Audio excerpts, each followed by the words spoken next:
Sebelum melanjutkan, jangan lupa subscribe dulu, terima kasih.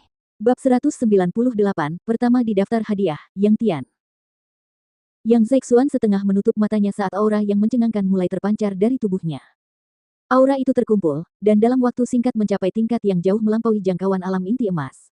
Namun segera setelah itu, aura itu ditekan. Auranya cepat tenang, tetapi aura yang Zexuan jelas jauh lebih kuat dari sebelumnya. Setengah langkah Yin Yang.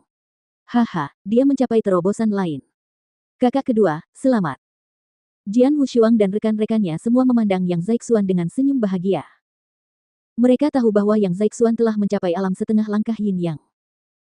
Jika menghitung Bai Li Chen dan Feng Yutian, kelompok mereka sekarang memiliki 3 orang jenius di alam setengah langkah Yin Yang.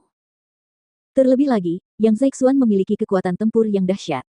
Sebelum mencapai alam Yin Yang setengah langkah, kekuatan tempurnya sudah cukup kuat untuk mencapai 30 besar dalam peringkat. Sekarang kekuatan tempurnya seharusnya telah meningkat pesat. Kakak kedua, kekuatanmu seharusnya sama bagusnya dengan kekuatanku sekarang, kata Jian Wushuang, lalu menyentuh hidungnya dan menatap Yang Zexuan dengan tatapan aneh. Kekuatanku memang lebih lemah darimu, tapi aku seharusnya cukup kuat untuk melawan, kata Yang Zexuan sambil menyunggingkan senyum tipis di wajahnya yang dingin. Saudara kedua, terobosanmu meningkatkan kekuatan pertempuran kita secara keseluruhan, dan itulah yang penting, kata Jian Wushuang sambil tersenyum. Bai Li Chen dan beberapa kawan lainnya mengangguk penuh semangat. Apa yang dikatakan Jian Wushuang benar. Pertarungan titik di lembah langit adalah ajang pertarungan kekuatan secara keseluruhan. Sekarang setelah Yang Zexuan mengalami peningkatan kekuatan yang tajam, tidak diragukan lagi bahwa hal itu sangat meningkatkan kekuatan pertempuran kelompok mereka secara keseluruhan. Jika mereka bertarung dengan kelompok dari Kekaisaran Kosmos sekarang, itu akan jauh lebih mudah bagi mereka. Jian Wushuang dan rekan-rekannya masih larut dalam kegembiraan dan perayaan atas keberhasilan Yang Zexuan. Namun, 7 prajurit dari kelompok Kekaisaran Kosmos, yang baru saja bertarung dengan kelompok Jian Wushuang, kini perlahan bergerak maju menuju bukit terdekat. Sungguh memalukan. Kami adalah para jenius dari Kekaisaran Kosmos. Bagaimana mungkin sebuah kelompok yang dibentuk oleh para jenius seperti itu dapat dikalahkan oleh kelompok dari kekaisaran kecil? Wajah Guyan berubah pucat karena marah. Wajah rekan-rekannya pun menjadi gelap. Di antara mereka, ada seorang pria berjubah hijau. Dia adalah salah satu dari 30 orang teratas dalam peringkat, dan baru saja bertarung dengan Yang Zexuan beberapa waktu lalu.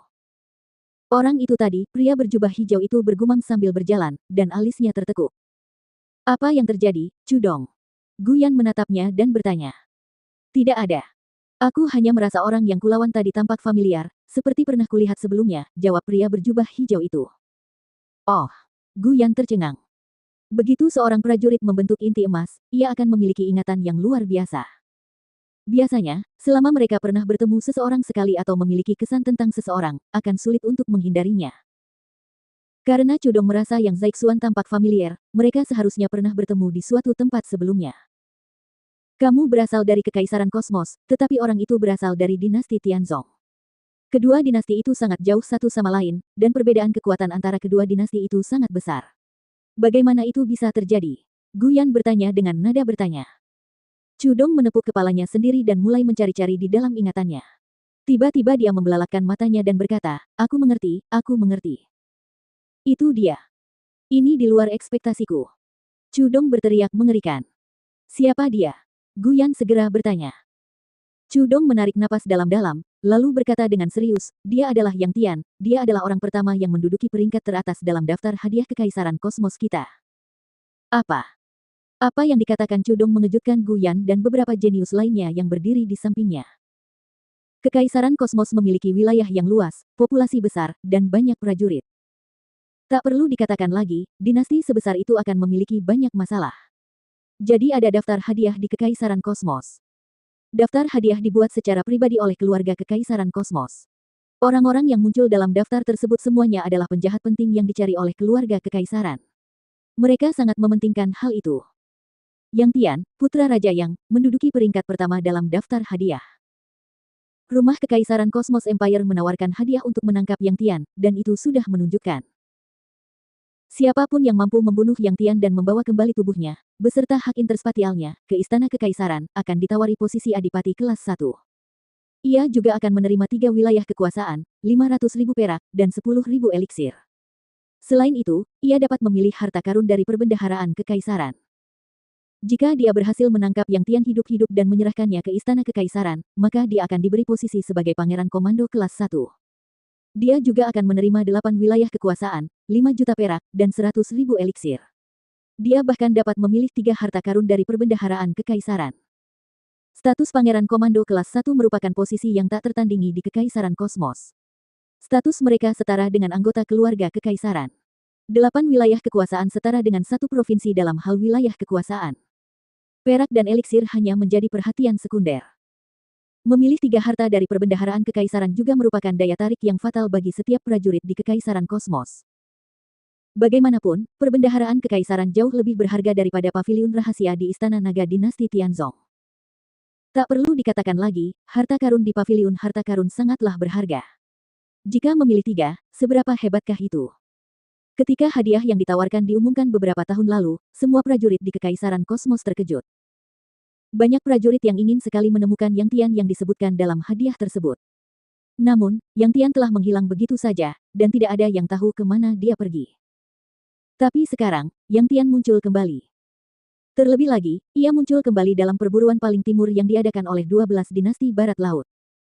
Cudong, apakah kamu yakin matamu tidak menipumu? Apakah kamu benar-benar baru saja bertarung dengan Yang Tian? Tanya Guyan. Dia sedikit bersemangat. Menemukan Yang Tian berarti mereka selangkah lebih dekat untuk mendapatkan hadiah. Siapa yang tidak gembira? Bahkan bagi para jenius di Kekaisaran Kosmos, membunuh Yang Tian jauh lebih penting daripada memamerkan kekuatan mereka di depan sekte lama. Pangeran Komando kelas 1. Itu sama saja dengan menjadi penguasa di Kekaisaran Kosmos. Bahkan jika mereka tidak dapat menangkap Yang Tian hidup-hidup, mereka masih dapat membunuhnya. Dengan begitu, mereka setidaknya bisa mendapatkan posisi adipati kelas 1 dan menjadi penguasa daerah. Saya pernah bertemu Yang Tian beberapa tahun yang lalu, jadi saya yakin saya tidak salah orang, kata Cudong sambil mengangguk dengan sungguh-sungguh. Dengan konfirmasi Cudong, para jenius dari Kekaisaran Kosmos menjadi bersemangat. Yang Tian, siapa yang menempati peringkat pertama di daftar hadiah? Bunuh dia. Kita harus membunuhnya apapun yang terjadi. Dia harus mati. Mata para jenius itu berbinar-binar karena kegembiraan. Yang Tian harus dibunuh, kata Guyan dingin, tapi dia saat ini berada di kelompok dari dinasti Tianzong. Tidak akan mudah bagi kita untuk membunuhnya.